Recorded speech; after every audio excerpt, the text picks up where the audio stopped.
Salve, salve, galera! Bem-vindo ao quarto episódio aqui no podcast Felby DJ. Hoje eu tô com duas figuras aqui que são ícones, né, do karatê. Sensei Felipe, Sensei Romeu, E temos aqui escondidinho, né, cara, um quarto elemento, né, que ele vai lembrar aqui, o Serjão. Serjão, seja bem-vindo. Só não coube aqui a galera toda, porque é pequenininho, né, que nem coração de mãe, humilde. Nós vamos começar aqui com o Sensei Felipe se apresentando, e eu já vou passar o bastão para a primeira pergunta, porque agora, hoje aqui, galera, eu sou faixa branca. E aí a primeira pergunta vai com o nosso Sensei Romeu lá. Se apresenta pra rapaziada, Sensei Felipe, por favor. Primeiro eu queria agradecer aí a oportunidade que você tá abrindo aí pra gente. Muito legal. Parabéns pelo estúdio.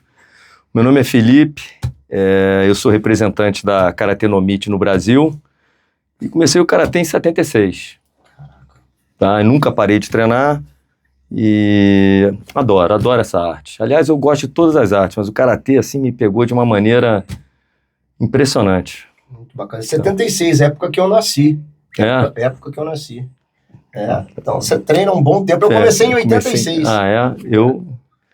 Romeu, se apresenta pra rapaziada aí e faz a primeira pergunta já pro Sensei Felipe aí, que nós vamos descascar ele hoje. Manda bala. Prazer, Feu, prazer estar aqui com o Feu, com o Sensei Felipe, o Sérgio, né? Nesse podcast maravilhoso que a gente deseja todo sucesso aí, e a proposta é muito legal. E eu sou Sensei aqui de Paulínia, né? Conheço o Feu já há alguns anos, a gente tá aqui há um tempo, e parabéns pela iniciativa, pelo canal, por todos os seguidores, é mérito seu, do seu trabalho, então parabéns aí.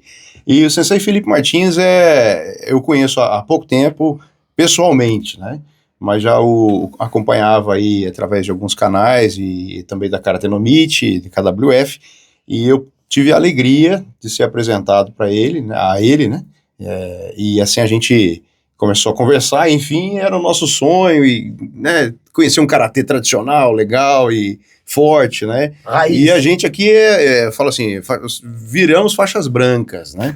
Perto do Sensei Felipe, né? E o Sensei Felipe tá aqui com a gente, e Sensei, é uma honra recebê-lo. E eu gostaria de fazer a primeira pergunta: quando começou o karatê na vida do senhor? Como é que surgiu essa ideia de aprender essa arte, né? Bom, como eu falei, né, eu comecei o karatê em 76, cara. E na realidade quem começou a me ensinar foi um pouquinho antes, foi o meu irmão, que hoje é meu aluno. Olha que loucura, né? Meu irmão na época, eu era garoto ainda, né? E ele ficava me ensinando, e eu comecei assim com empolgação, como todo mundo na década de 70, de repente começou. Tinha um filme do Bruce Lee, eu não sabia o que era. Isso é uma verdade, né? E comecei em Natal, no Rio Grande do Norte. O meu pai era militar, então às vezes ele era transferido. Inclusive foi um dos motivos que eu morei no Japão, né? Que legal.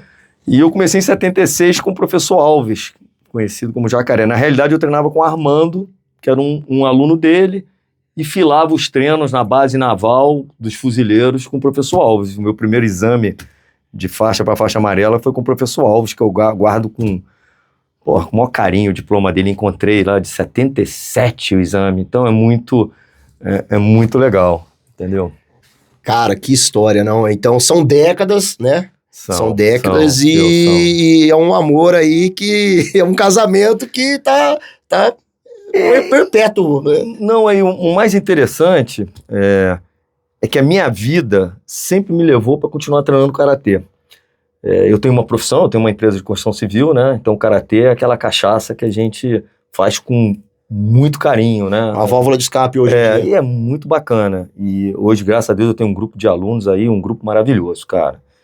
Então, assim, eu me lembro que, comecei a treinar karatê, e aí meu pai foi mandado pro Japão. Porra, numa época, né, Sérgio? Numa época que o karatê só tinha um karatê, não é o que acontece hoje, né? Vários estilos, né? Hoje é uma Infinito. loucura. É uma loucura. Então, assim, e a galera casca grossa, na década de 80, eu fui na época que tava a galera casca grossa, hein? Mesmo que eu fosse um adolescente, eu treinava todo dia lá, eu treinava sábado. Então, minha vida foi me levando pro karatê, aí entrou minha vida profissional. Fui trabalhar em indústria, tinha tempo de treinar, até virar empresário. Então, tudo foi encaixado pro karatê. Eu não sei por quê. O karatê que eu digo poderia ter sido qualquer arte marcial, mas no caso era o karatê. Na minha vida o judô entrou primeiro por conta da disciplina. Eu era um garoto problemático e nessa parte o judô me ajudou, depois se transformou em um esporte, mas o ideal era a disciplina. Eu acredito que ninguém entra numa arte marcial eu vim trazer meu filho aqui pra ele ser campeão mundial. Não, eu vim trazer meu filho aqui porque, cara, ele me dá muito problema, cara. Agora, assim... Pelo menos antigamente era. Né? E agora... hoje já tá mais profissionalizado. Agora é o seguinte, como você morou no Japão, eu gostaria que você desse uma visão do significado da palavra os. Eu tenho um significado, mas com certeza você tem um outro significado e, você pegou na fonte ali, né? Sim, na realidade, cara, a palavra os, a gente brinca, né? Vale pra tudo. Uhum. Você cumprimenta, eu te chamo a atenção, você fala os, eu não sei se o seu os é não ou sim. Você fala os, abaixa mais, aí você os. Não sei se você tá me xingando, mas na realidade a palavra os, eu acho que tem um significado muito mais profundo, que é aquilo assim, eu topo tudo. Eu não vou argumentar com você. Então, se a gente for parar e pensar, é muito mais fundo que um só um oi, um concordar, uma coisa dentro. Eu vou falar do karatê, mas é muito dentro da arte marcial, né? Quando eu usar a expressão karatê, eu tô querendo dizer que no caso de arte marcial, né? Então, é aquele negócio, cara, eu aceito, eu topo tudo. Então, tem muito esse conceito do significado desse osso, entendeu? Você aceitar tudo. Você aceitar um treinamento duro, você aceitar uma cobrança dura, e você tá sempre lá, osso. Eu não sei se é verdade, mas disseram que vem da marinha japonesa, que era quando eles recebiam uma ordem e eles tinham que executar, eles mas é o que eu tô falando, né? Você às vezes, né? Acontece muito no karatê. Eu tava lá treinando, aí o professor, tem que abaixar mais, eu já tava baixo pra caramba. Eu falava, não tem como ir. O que você fala, professor? Você sabe o que acontece, viu? E isso tá mudando hoje. Eu tava até conversando com o Sérgio sobre isso outro dia. Quando a gente começou a treinar o karatê, vou falar karatê, mas vale para todo mundo, você pode pensar isso no teu judô, no jiu-jitsu, etc, aikido, seja lá o que for, né? Mas muito em arte tradicionalmente japonesa, cara, a gente não perguntava nada pro professor. É verdade. O professor falava assim, bate o soco, soca a parede, você soca. A gente não tinha, assim, você não perguntava detalhes.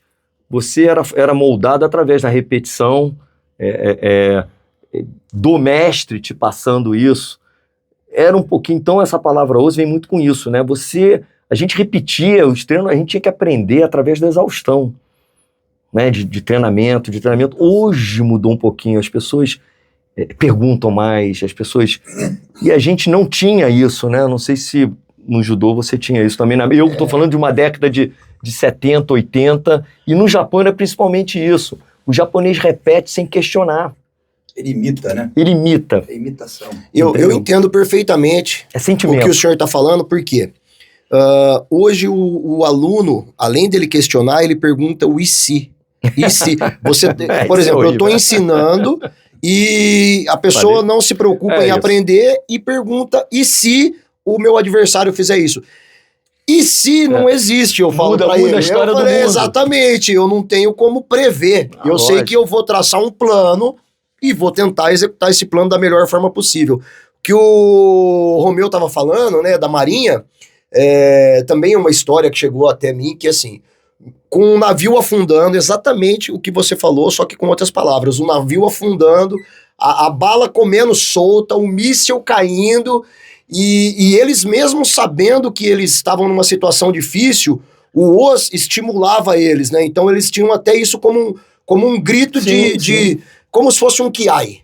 Mas aí, você se propõe aquilo, chega né? até a arrepiar. E aquele osso ia contaminando toda a embarcação, todos os marinheiros, e eles ali, e fazendo o que precisava ser feito. E posso te acrescentar uma coisa? Pode. Isso é muito importante para a vida e para a arte marcial.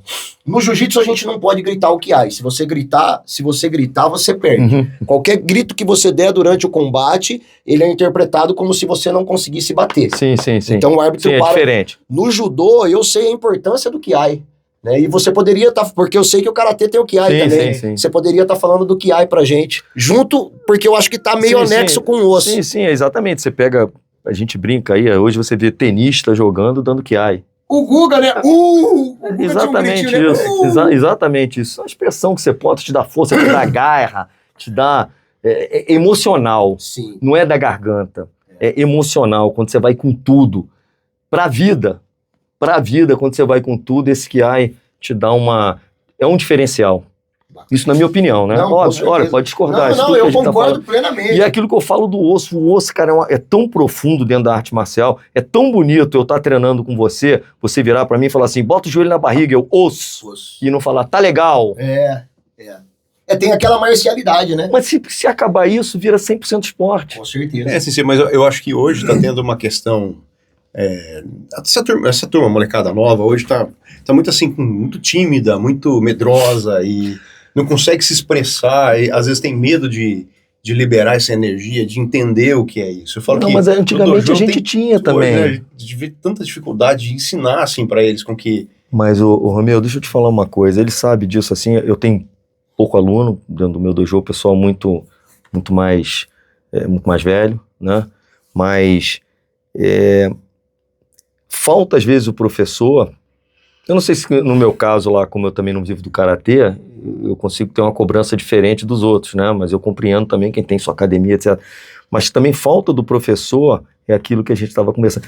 Passar essa educação para a pessoa dentro do dojo. Eu posso dar um exemplo para você?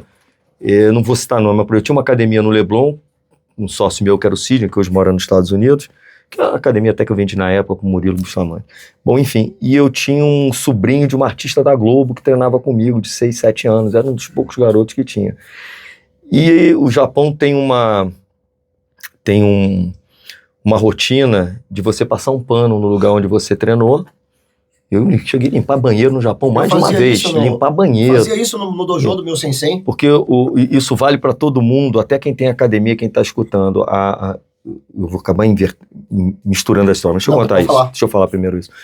E a gente passava um pano e tava lá babado o garoto, e acabou a aula, eu mandei todo mundo passar o pano, e a babá virou para eu escutar e falou assim, a dona fulana de tal, que a mãe não vai gostar nada disso. Eu fiquei quieto, isso foi uma segunda-feira, se eu não me engano. Na sexta, acabou o treino, a mãe do garoto vai lá, e fala, eu queria conhecer o professor Felipe. Eu falei, sou eu, já estava esperando o quê? Porra, meu filho, eu pago academia. Pra limpar o tatame. E não é o problema de limpar, é para você tomar cuidado com o lugar que você treina. Sim. Você ter carinho com o que você tem. Respeitar. Isso essa é a diferença. Exatamente. Ela virou para mim, esticou a mão e falou assim, olha, eu queria te agradecer muito o que você está fazendo pelo meu filho. Olha, foi espetacular, estou impressionadíssimo. E aí me convidou para fazer um programa na Globo às 8 horas da noite, com Karatê, depois ficou... Então, isso é um exemplo de como o professor às vezes tem que se portar, e tem muita gente que está esperando exatamente o que você falou, está esperando que o filho lá... Quando você põe o filho na escola, que você espera que a escola esteja lá e eduque ele também. E não tem coisa mais bonita que dentro da arte marcial você ter uma outra visão de instrução, que é essa instrução oriental, vamos chamar assim, que as pessoas não têm muito, né? Respeito, Respeito, cara. Sim, eu sigo essa linha de raciocínio. Hoje nós estamos vivendo uma cultura, assim, olha, se ele acertar, elogia ele na frente de todo mundo.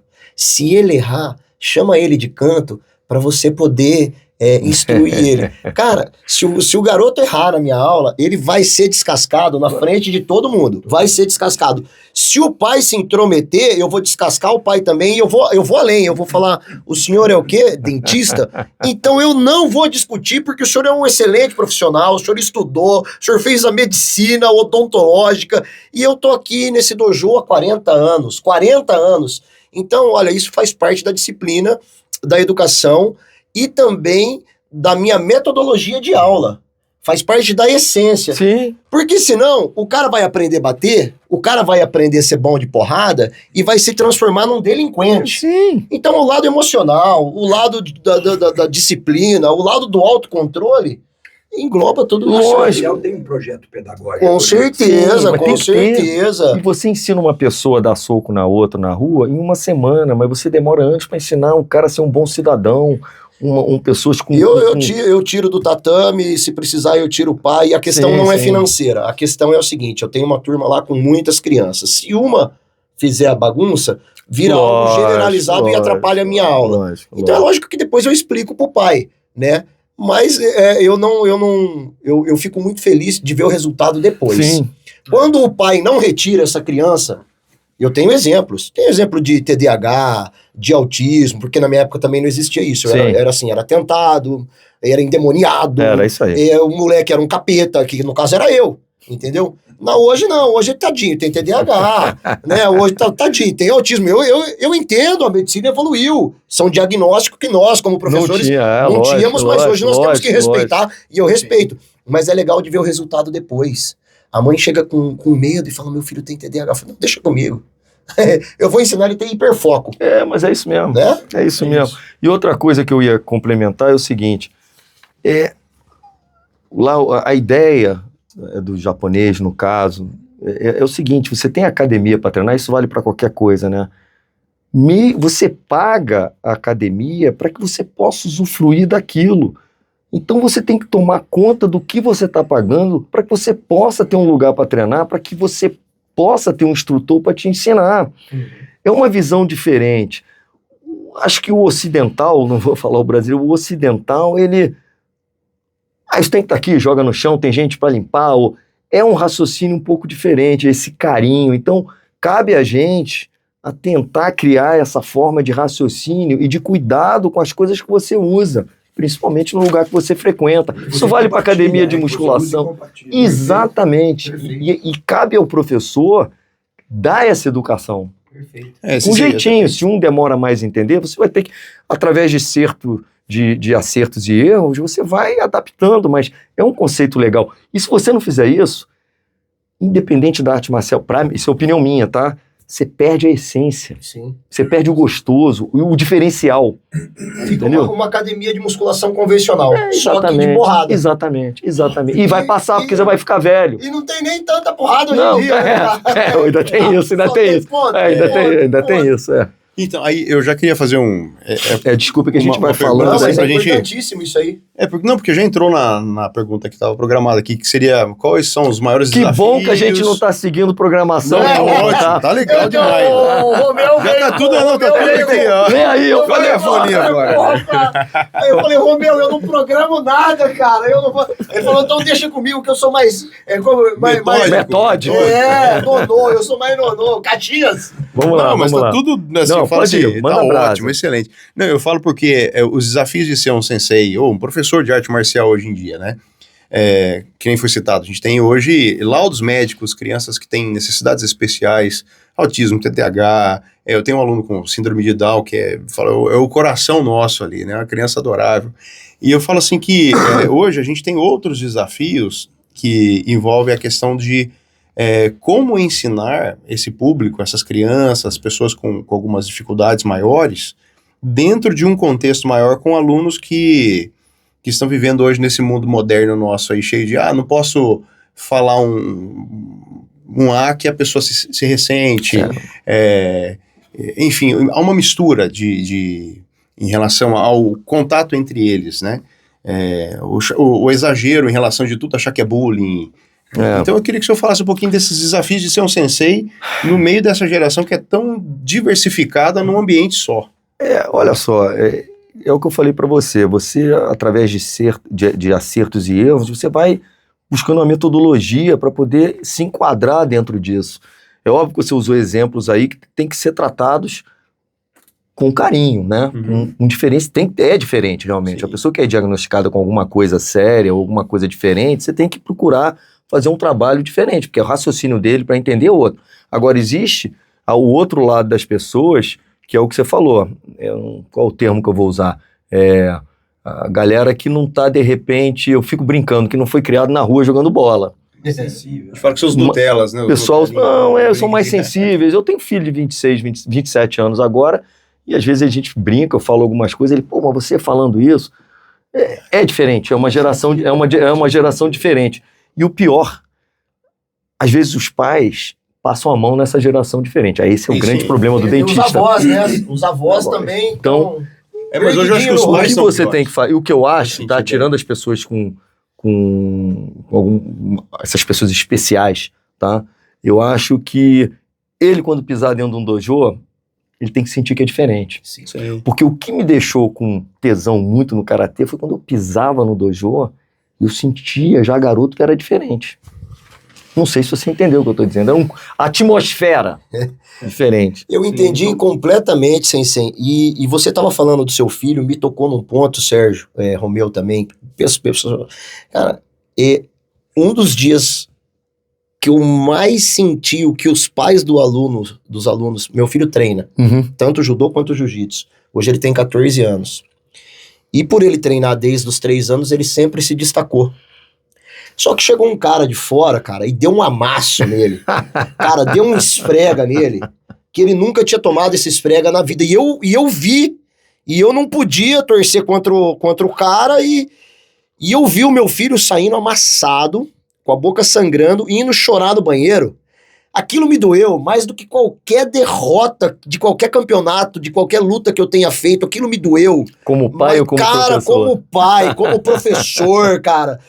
Aí eu falei, filho, você não pode parar. Você tem que voltar mais forte. E eu vejo a diferença do pai que tira o filho. Sim. Hoje isso já se passaram 3 anos. Hoje o meu filho, ele bate nesse mesmo cara. Entendeu? Então, cara, eu falei, ainda bem que eu não tirei. Sim. Mas eu sofri, cara. Sim. Mas eu sofri, cara. Deixa eu te falar, aproveitando esse gancho dele, da pessoa parar de treinar. Hoje eu tenho falado muito, as pessoas falam muito em disciplina, viu, Phil? E eu falo outra palavra, eu falo em hábito. Sim. A gente tem que entender o que é disciplina, o que é hábito. Disciplina é quando você deixa de fazer alguma coisa para fazer outra. Isso é disciplina. É verdade. Hábito é alguma coisa que você coloca na sua vida.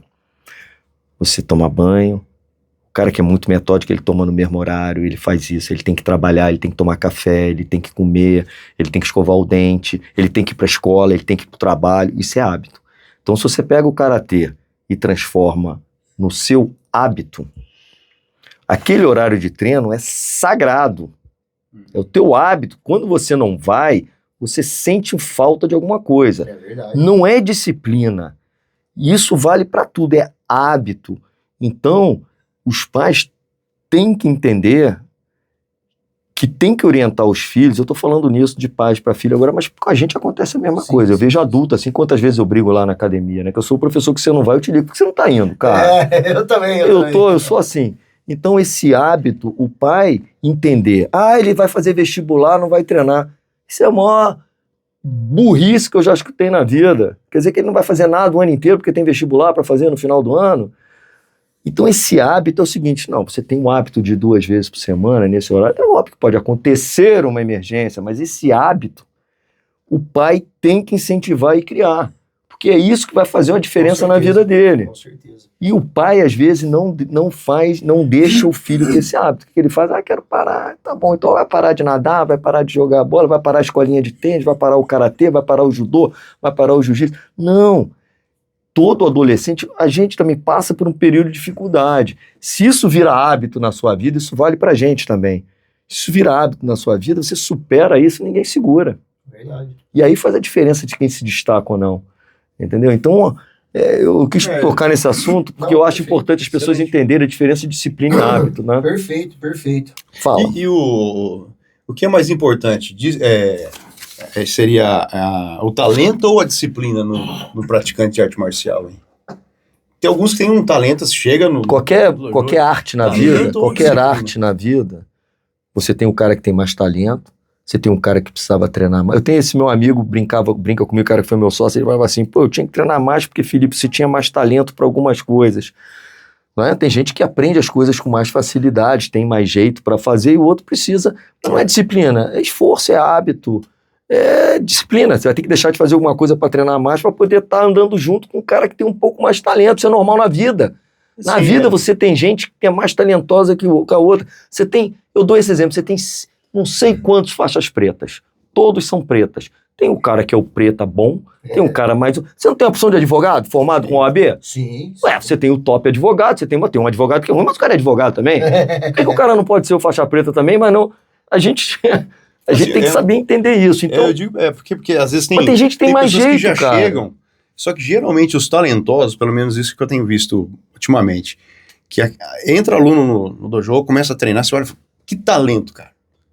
Pessoa não continua. Isso acontece, mas isso não quer dizer que o cara... Aquele ruinzinho, Mas não quer dizer que esse cara sem ruinzinho... coordenação, esse parece que vai você longe. Você não sabe se esse cara ruinzinho vai atropelar o cara com talento. Então, isso acontece direto. Isso que é... Entendeu? E vai acontecer, você já deve ter visto isso a rodo. Você tocou num assunto muito legal, Sensei. Você pode falar aí do faixa preta, água de salsicha, ao top 10? Sim. Não, pode, fala, faz uma escala aí pra gente. É legal, porque, por exemplo, o pessoal que assiste aqui é o pessoal do judô, o pessoal do jiu-jitsu, mas eu faço muita reação de Muay Thai, de confronto, de artes marciais, de Kung Fu. A galera do Kung Fu me odeia, porque eu só posto a negada do Kung Fu tomando peia. Então os caras... Não, tem uns karateca bom, cara. Tem uns karateca... Eu não posso... Tem 3 karateca aqui hoje, cara. Caraca, mas isso aqui que acontece, cara... Mas, não, Sensei, fala pra gente não fugir da pergunta. Tipo, pra galera ver que toda arte marcial... Ô, Sérgio, toda arte marcial tem o água de salsicha e o pica da galáxia. Faz uma escala aí. Não, a escala, mas deixa eu te falar uma coisa. A escala é essa. Eu não vou ter esse teu talento pra fazer essa escala toda aí. Foi legal você falar. O que eu quis dizer isso é o seguinte, porque é óbvio que eu tenho alunos, que eu acho o seguinte, eu acho que aí eu vou um pouquinho no que você tá falando. Eu acho que, pra mim, o cara que tá dedicado, treina, mas não consegue evoluir porque ele tem alguma dificuldade, seja de coordenação disso. Eu tenho gente e treina todo dia. Esse cara é o merecedor. Ele talvez não seja o talentoso que tá lá no ringue com o cara. Vê se você entende o que eu tô dizendo, mas o esforço que ele tá lá fazendo para treinar todo dia, teu parceiro tá lá todo dia fazendo isso, cara, isso não tem preço. Que é o osso da vida. E para quem é professor, a melhor coisa que tem é ver o cara treinando. Às vezes eu vejo um cara com talento que não tá treinando, eu fico louco. Mas aí eu falo, cara, eu sou um pouquinho fora da curva. Você sabe disso.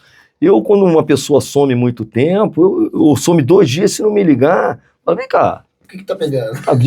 Tô cansado? Eu também tô, cara. Eu acordo de manhã, eu trabalho... Eu vou desligar aqui que é propaganda de Bíblia. Eu trabalho o dia inteiro e vou treinar à noite, cara. Eu trabalho o dia inteiro, saio de casa 7 horas da manhã, chego 9h30 da noite em casa, cara. Tenho 60 anos, cara. Porra, você acha que eu não quero ficar em casa dormindo, cara? A gente tá sempre assim, fica em casa, não vai hoje. É uma briga constante. Com certeza. Os vencedores na vida são os caras que conseguem superar isso. O cara consegue, não tô falando só em luta, tô falando na vida. Porra. Você tem que usar essa filosofia para os teus negócios, entendeu? Agora, esse negócio que eu falei, a gente tem que entender isso. A gente tem que entender que tem um cara... que é o cara, mas tem um cara esforçado, não vai chegar tecnicamente, mas o cara também e tem isso. Mas não é verdade que eu tô falando? É verdade. Você sabe o que é pior? É verdade. O que é pior é o seguinte, é a falta de noção, tanto do cara lá em cima achar que é o melhor, Sim. que bate em todo mundo, e não é verdade, quanto o cara daqui achar que tá lá. E aí vem muito de educação, de bom senso, de maturidade, de berço. Berço da onde você veio, entendeu? Mas isso é verdade. Mas, eu gostei desse seu ranking aí de grau. Não, mas porque, por exemplo, eu tive uma época da minha vida, durante 13 anos, eu tive uma moradia de atletas. Atletas que treinavam 3 vezes ao dia, todos os dias, e moravam na minha academia. 25. Eu lembro, te conheci.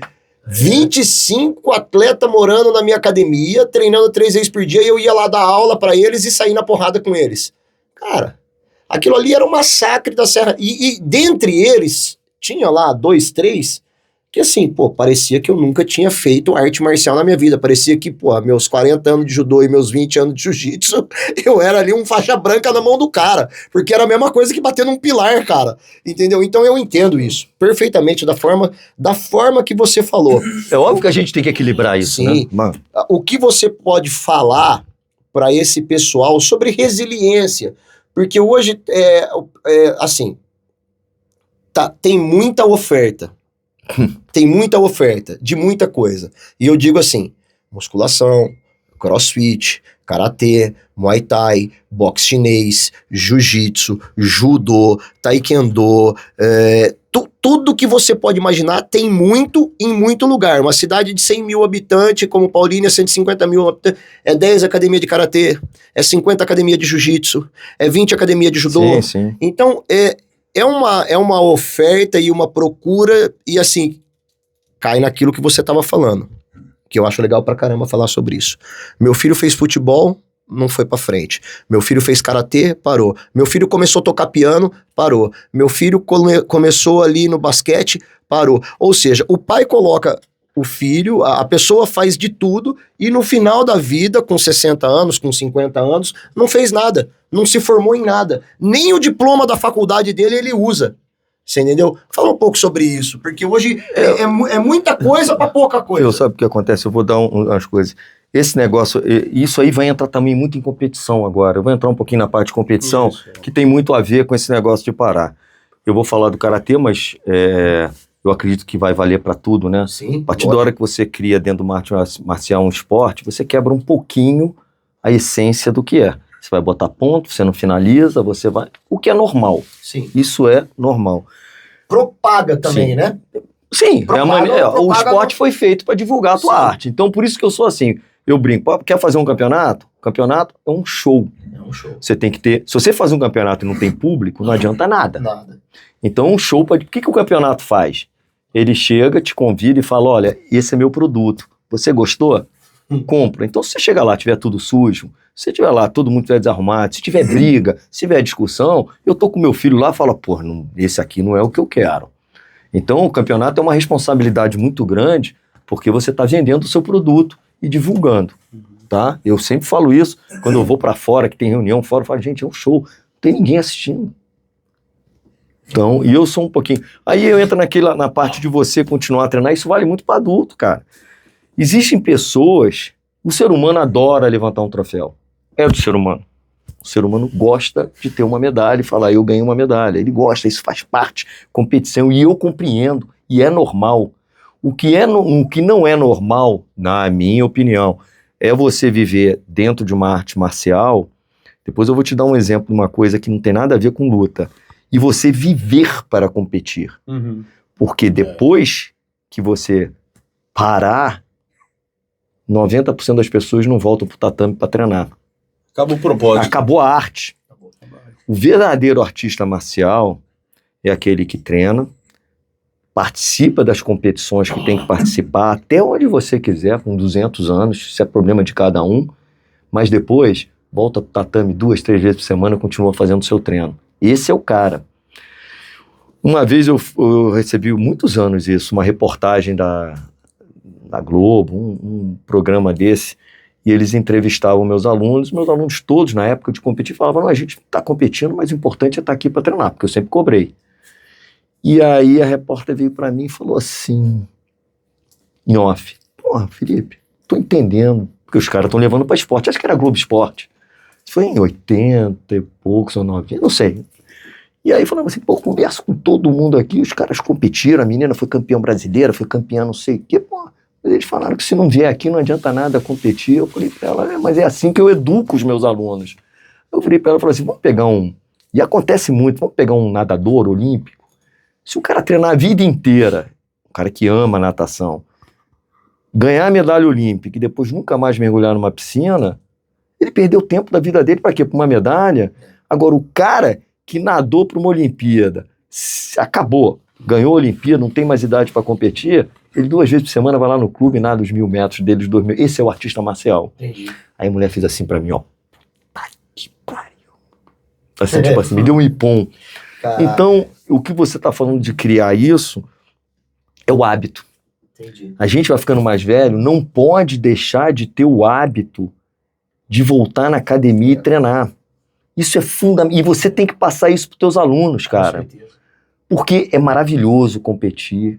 É maravilhoso ganhar, do caralho, lógico que é. Mas hoje, por exemplo, você vai pegar o karatê. Para você entrar no campeonato de karatê, e eu tô fazendo um agora porque eu sou obrigado a fazer, porque cresceu tanto a federação que acaba as pessoas porque senão eu não faria nunca. Depois eu te explico como é que a KWF cresceu, você vai entender.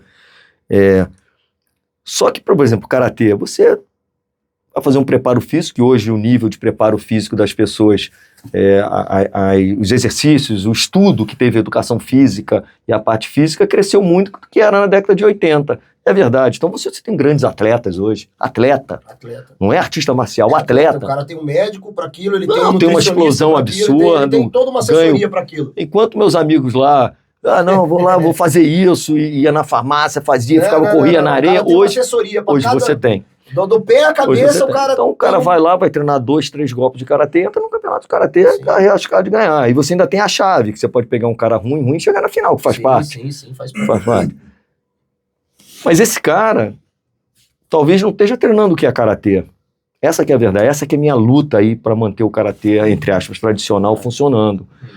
As pessoas ficam na frente de um saco, batendo, ou treinando, que é muito bom, é um complemento, mas quem treina karatê não treina isso. Quem treina karatê, e aí eu te explico o que é kata, kihon, comitê, a minha visão, o cara vai lá fazer o kihon dele, o cara vai fazer o kata dele, vai fazer o comitê dele dentro dos negócios, e eu aprendi assim, a gente treinava isso, eu nunca tive sorte nas competições. Também era assim, a gente tinha competição no sábado, o japonês mandava a gente fazer agachamento com o nego nas costas um dia antes da competição, chegava lá todo mundo quebrado, soco na cara pra lutar. E eu sempre fui muito pequeno, tinha que ser mais rápido, eu nunca fui um cara sortudo em relação a isso, mas eu sempre gostei de treinar, eu tinha tesão em treinar. Até hoje eu tenho.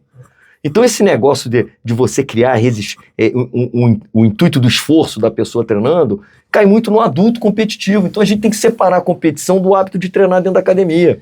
Entendeu? E Sensei falou uma coisa muito importante, né? Porque eu também, eu não sou... Eu sou uma década depois, mas eu passei por tudo isso. E isso vem se perdendo também no judô, no jiu-jitsu. Eu vejo que no judô o professor ensina um golpe pro garoto competir. É um golpe, entendeu? Chega na hora de fazer o kata, o katami no kata, o nage no kata, não sabe nada. Renhaku asa, kaeshi asa, sequência de golpe contra golpe, não sabe nada. Ele sabe o golpe de competição. No jiu-jitsu a mesma coisa, a essência vem se perdendo. Então não são todas as academias hoje que passam a parte de defesa pessoal, né, que é importantíssimo, sim. Que existe isso para realmente salvar a vida do cara. O professor passa uma técnica de birimbolo, uma técnica para ele fazer uma guarda, passar uma guarda, finalizar, e tá tudo certo, vai na competição, faz isso que vai dar certo. E realmente dá certo, dá certo, mas na rua não dá certo. E eu, pelo pouco que eu te acompanho, também tô te conhecendo hoje, eu sei que você pratica um karatê de rua, se é que eu posso dizer nessa linguagem, um karatê de rua, um karatê funcional, um karatê que vai salvar a sua vida. Explica um pouco essa diferença hoje, né? Porque assim, eu sou a favor da academia gourmet na questão de limpeza, de higiene, de você ter um café, de você ter uma poltrona. Agora, um treino gourmet já é diferente. O cara vai achar que sabe o judô, mas não sabe. O cara vai achar que sabe o jiu-jitsu pra rua, mas não sabe. O karatê, ele vai achar que sabe o karatê pra rua, mas não sabe. Explica, fala um pouco sobre isso pra gente. Fazendo uma comparação, né? Assim, primeiro eu acredito muito no que a gente treina. O Sérgio sabe disso, né? O Sérgio é um cara, pegou um karatê fortíssimo na década de 70, 80. Meu senpai, eu conheci ele, é mais graduado que eu, então ele consegue entender essa visão, mas eu nos meus seminários é muito engraçado, né? Porque muitos golpes que são aplicados no karatê esportivos, eu pergunto pro cara, será que se fosse numa defesa pessoal na rua, o cara tava no chão ou você ia resolver? Aí eu escuto às vezes assim, não, mas aí é diferente, mas não é diferente. Então a gente dentro da academia, a gente tem uma filosofia é a filosofia realmente do Ippon. Você vai entender por causa do judô. Sim. As pessoas confundem o que é Ippon, o que é vazare. Se perguntar para as pessoas, ele fala, não, vazare é meio ponto, Ippon é um ponto inteiro. Não é isso. Vazare é um golpe que não foi Ippon. O que isso quer dizer? Que você às vezes só tem um momento numa defesa pessoal para salvar a tua vida. Não é que nem filme que você empurra o cara e fica... Não é assim. Ippon é o golpe completo. E o golpe completo é um golpe que você vai... Eu não quero usar a palavra derrubar. Porque tem gente muito forte, né? Sim. Então às vezes você precisa de 2, né, cara? Então, mas é um golpe definitivo. Mas quando precisa de 2, o primeiro foi vazado. Exatamente. Não esquece a competição nessa identificação. O cara... momento da sua vida. Sim, é o momento. É o momento. É o momento da sua Porque vida. na realidade foi o seguinte, você vai me assaltar com uma faca. Eu não tenho pra onde fugir. O que é defesa pessoal? É me salvar. Sim. Então se você vier e eu conseguir escapar, te dar um soco, você cair, eu saio correndo porque eu salvei minha vida. Exato. Não é vergonha. Não. Veja bem a diferença. Você não sabe se tem 3, 4, 5, 6... Eu falo para os meus alunos que a maior defesa e a melhor defesa pessoal que tem é você sair fora. Sim, então você não tem opção. Só que você foi muito claro, não tem para onde você correr. Você tá naquela quina, naquele beco sem saída. E aí, você sabe o que acontece? Aí é melhor saber. Lógico, é óbvio, não tenha dúvida. E se você precisar, o que eu tô dizendo é o seguinte, não é aquele negócio que a gente vê em filme, eu bato na tua mão, cai a tua arma e eu fico lá. Não é isso. Você não sabe quem tá do outro lado, você não sabe se tem 3 do outro lado. Então, defesa pessoal é o seguinte, deu um jeito, bateu, ou aplicou um golpe que seja, no caso do jiu-jitsu você ainda imobiliza, então você quebra, tipo, no karatê não.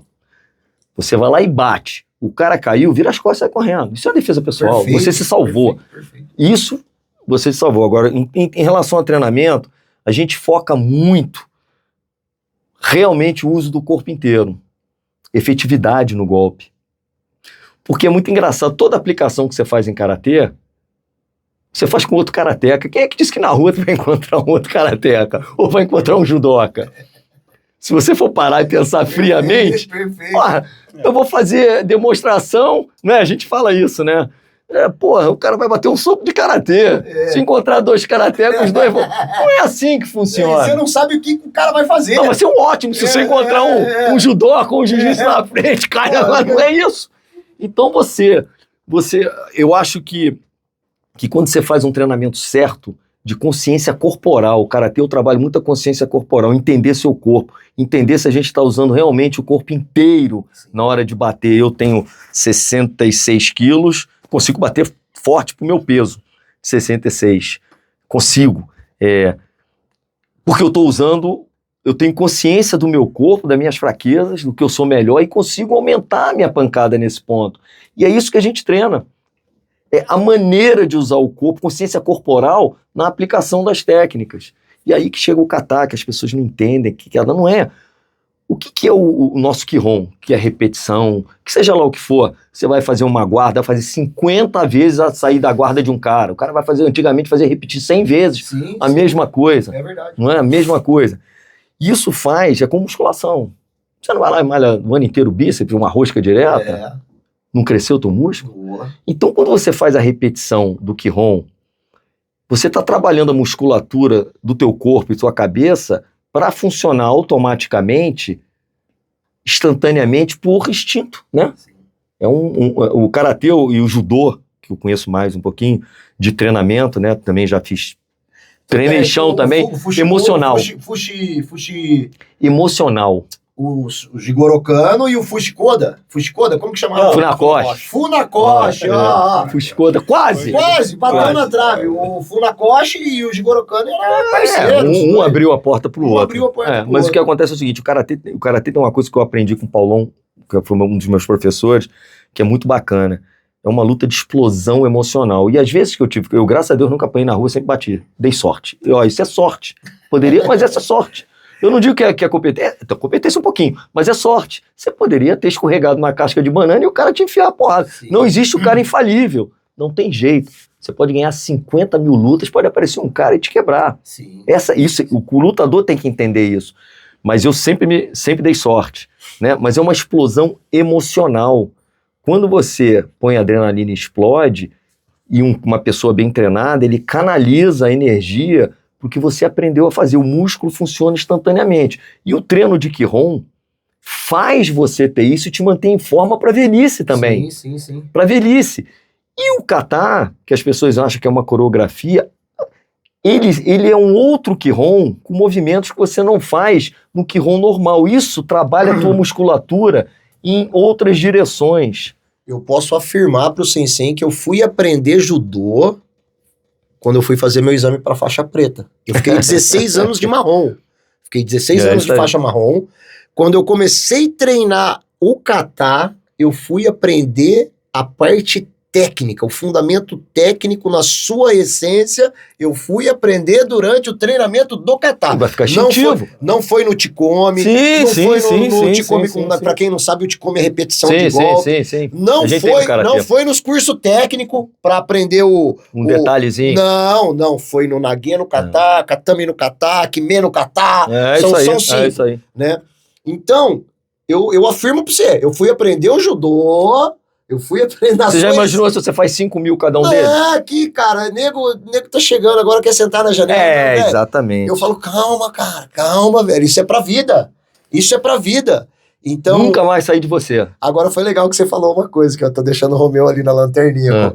Ô, Romeu, você tem que perguntar também. O Sérgio também tem que perguntar. Agora é o seguinte, Sensei. Pô, você viveu ali no Leblon, Copacabana, Garoto do Rio, Barra da Tijuca. Tu conheceu a galera do Jiu-Jitsu? Conhece o Malibu. Não conheço o Malibu. Mas conhece o Zé Roberto, que, pô, é amigo do Malibu e é aluno do Malibu também. Os dois ali são... Eu não sei não, o Malibu com o Zé Roberto, viu, cara? Os dois ali...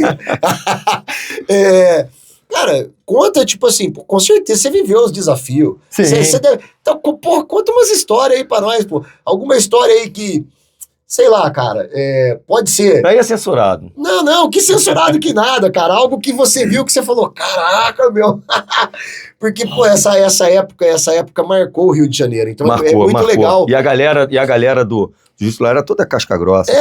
Você como karateca passar essa sua visão aí pra galera... Mas não precisa entrar mas você sabe o que acontece? Na minha época... Eu posso dar um pitaco? Pode.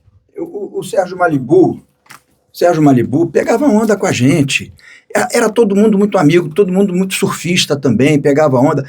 Existia uma rixa, assim, a minha arte é melhor que a sua, mas nunca houve um embate, um confronto, porque no final das contas era todo mundo amigo, todo mundo parceiro. O Daniel Sabá, que era jiu-jiteiro, foi karateca também, treinou faixa vermelha só. Não foi até faixa roxa. Não, porra nenhuma, vermelha. Aí ele contava aquela história dele, que ele foi, que o House Grace pegou ele, caiu por cima, ele não pode parar, já perdi. Ele contava essa malandro, carioca. Mas isso rolou lá no Arpoador. Eu não era nascido, mas rolou. Rolou no Arpoador, nos anos 70. Eu fui aluno do Halls. Eu treinei com o Halls, eu era faixa roxa de karatê, em 1980, e fui treinar com o House Grace. O House Grace fazia asa delta, meus irmãos faziam asa delta. E a gente se dava todo mundo muito bem, entendeu? Quando o Sabá teve aquele problema no posto de gasolina no Leblon, ele chamou todo mundo, era jiu-jiteiro, karateca, Muay Thai, que na época a gente chamava de boxe tailandês. Todo mundo foi, a galera toda quebrar aquele posto de gasolina toda, aquela maravilha. Hoje não pode fazer nada na rua que tem câmera. Porque os frentistas tentaram furar o Sabá com uma chave de fenda. Caraca! Então, assim, era uma época em que todo mundo treinava, todo mundo era marrento, mas todo mundo se respeitava muito. Não, e tem outra coisa. Ninguém desfazia do outro, entendeu? Ninguém subestimava o outro. Sérgio. O Sérgio não fugiu da raia. Deixa eu te falar uma coisa que era muito importante também. Eu fui criado ali na praia também de Ipanema, né, cara?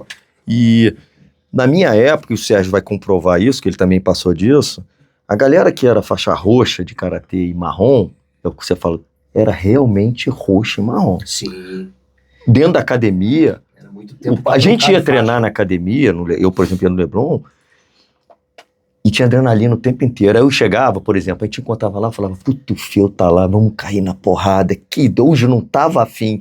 Existia todo esse clima de chegar, mas depois a gente saía todo mundo dentro da academia. Então existia sempre essa tensão. E a gente não queria pegar a faixa preta.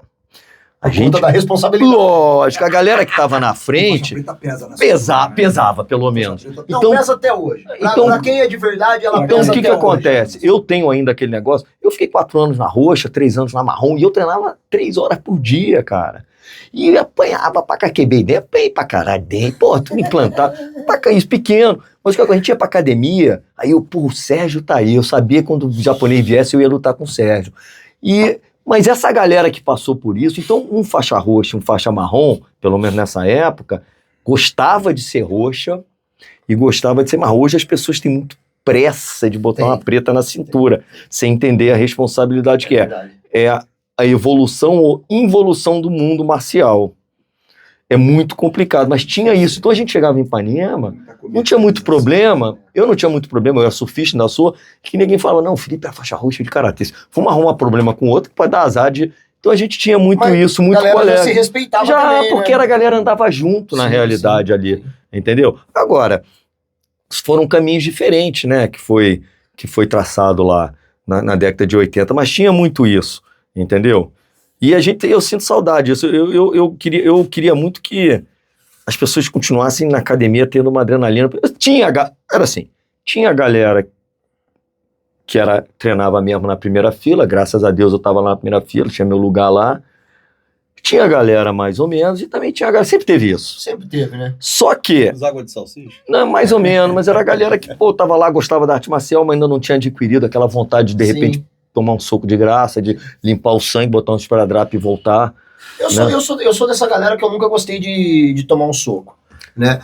Toda a experiência de trocação que eu tive, mas é diferente. Pra mim foi negativa. Mas é diferente, o karatê, qualquer coisa, sabe o que acontece? Qualquer esbarrar de qualquer vai machucar. Sim. Pra mim, por exemplo, foi uma experiência negativa que eu tive em relação ao eu fiz karatê, em relação ao Muay Thai. Por quê? Porque eu me machuquei, entendeu? Então, tipo assim...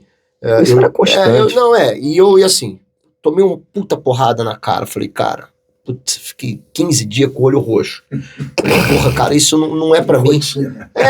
Eu falei, porra, eu vou pro Muay Thai. Aí o cara falou assim, não, aqui você só vai fazer sombra e tal. Porra nenhuma. Mano, que sombra, cara, a hora que o cara falou fight, né, velho? Eu, pum, cara, tomei. Aí eu falei, não, mano... Vou agarrar esses caras, velho.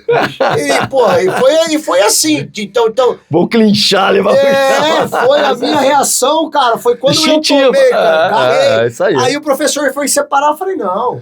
Então, assim, a minha experiência com a arte marcial de trocação... mas o karatê, deixa eu tocando nessa época, eu entendi. Assim, cara, não é mas é que você... Aí é que tá.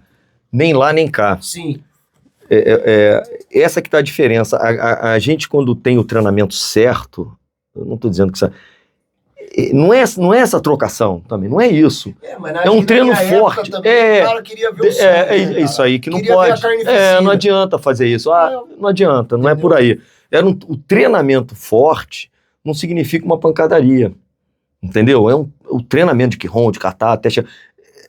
Isso cria um intuito de esforço muito grande. Essa parte de você fazer até exaustão é fundamental numa certa idade, entendeu? As duas, eu só quero que o pessoal aí do Karatê, do Muay Thai entenda, né? Hoje eu sei. Hoje tem Muay Thai na minha academia. Tem Judô, tem Muay Thai. E depende do professor, né? Exato, tem até igual. Mas quando eu fui, cara, o professor de Karatê colocou eu pra fazer combate. Tá errado. Quando eu fui pro Muay Thai, cara, primeira aula eu fiz combate. Você quer E eu já como faixa preta, eu falei, cara, tá errado isso aí, cara. Você quer um exemplo? Mas aí, porra, 10 pessoas olhando. Falando, tá errado. Não, beleza, eu fui. O erro foi do professor. Você quer um exemplo meu?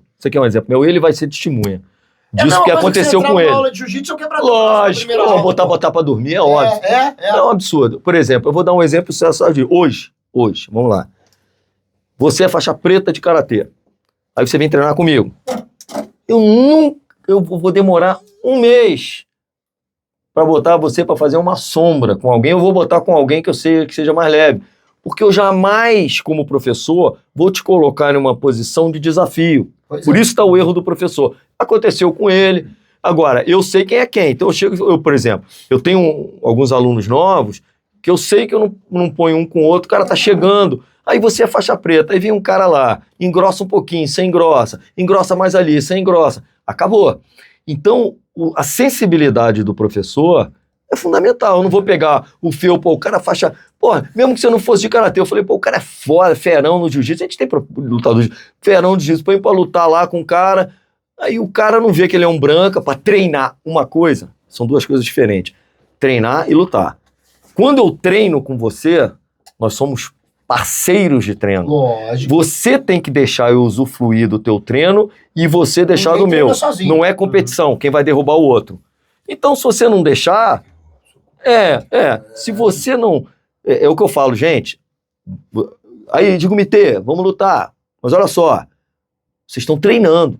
Vocês não estão competindo. Sim, é um randori. Então você tem que deixar treinar. É um randori. Se você não deixar, você vai ficar esperto, entendeu? E você não consegue evoluir tecnicamente. Sim. Então, eu acho que ali no teu caso, foi muita falha do professor e assim, sem noção que ele tem que respeitar você, independente se você é judoca, se não é, porque você tá ali para aprender uma arte para complementar. E é isso que eu gosto de falar para as pessoas. Quem faz uma arte, eu, por exemplo, faço karatê, eu faço uma arte.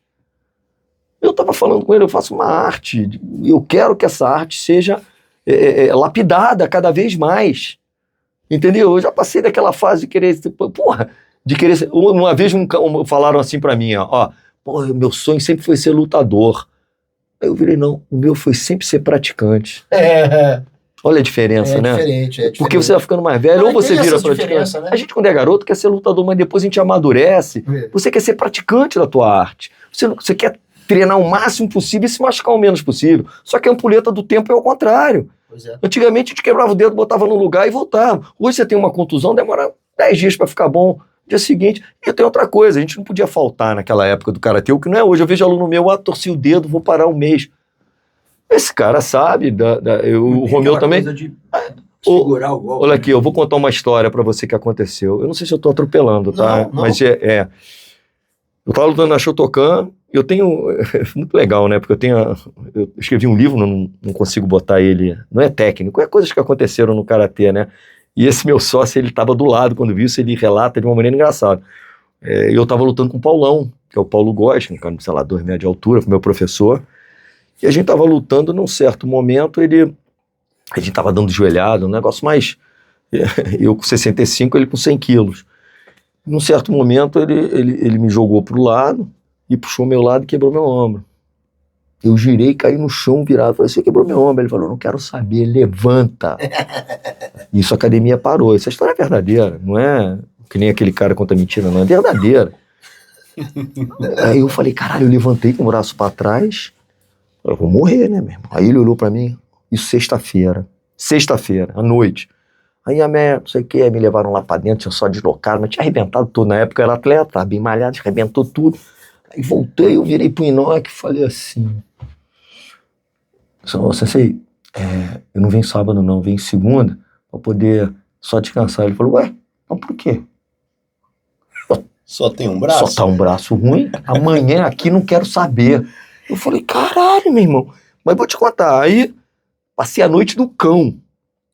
No dia seguinte estava lá, de tipóia, bonitinho, não faltei um dia, continuei treinando minhas 3 horas por dia com um braço só, fazia uns, pulava com um braço só, e eu vou dizer para você, foi muito importante, porque eu psicologicamente fiz isso, o atleta cai psicologicamente, e quando ele falou assim, não quero saber, você tem outra perna e outro braço, eu continuei lutando com um braço só, com 2 pernas, continuei treinando, fiz a cirurgia 30 anos depois, mas é importante, porque hoje em dia, eu tenho para os alunos, qualquer motivo é motivo para não treinar. Eu marquei um jantar, eu já falo, não marca.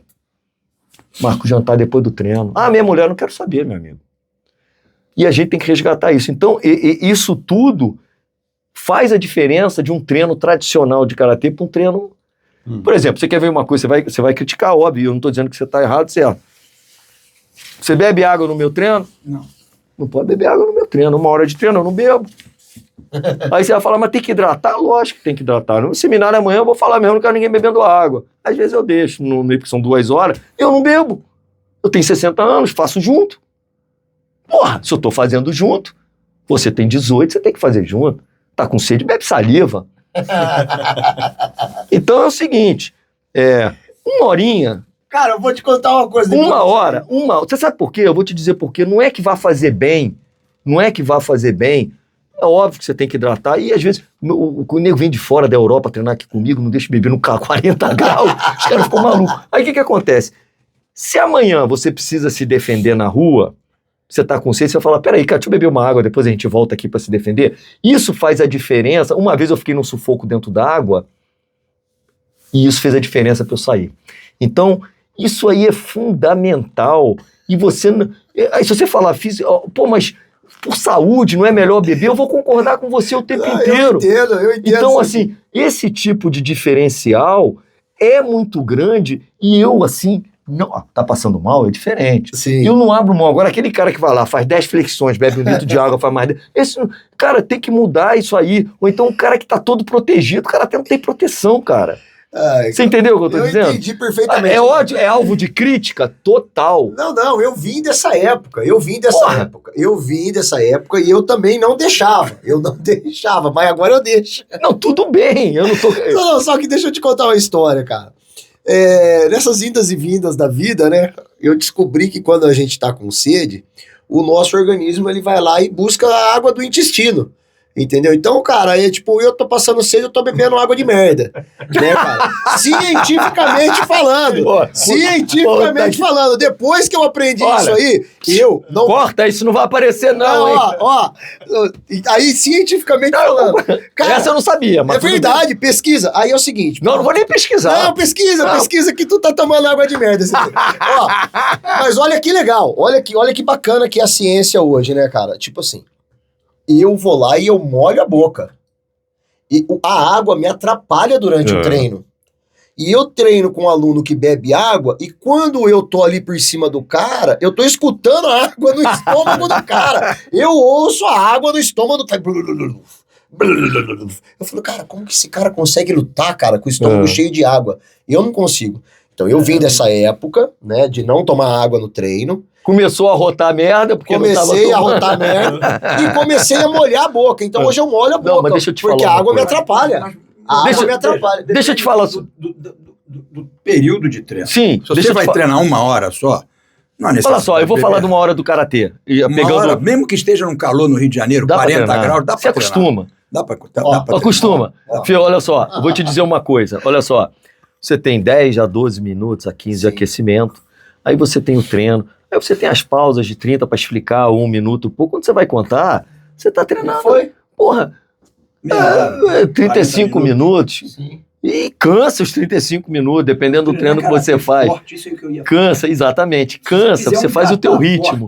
Faz teu ritmo. Um catar dura quanto tempo? 1 minuto, depende do catar. 1 minuto e meio. Se fizer um ranguete, por exemplo, que é um catar de força, se fizer com força mesmo, é igual um treino de 30 minutos, porque você fica exausto quando acaba, exausto. E assim, então assim, são coisas que eu mantenho lá de trás, não quer dizer que eu esteja certo, mas eu acho que é aquele negócio, o cara entra, tem que sentir uma diferença ali dentro. Sim.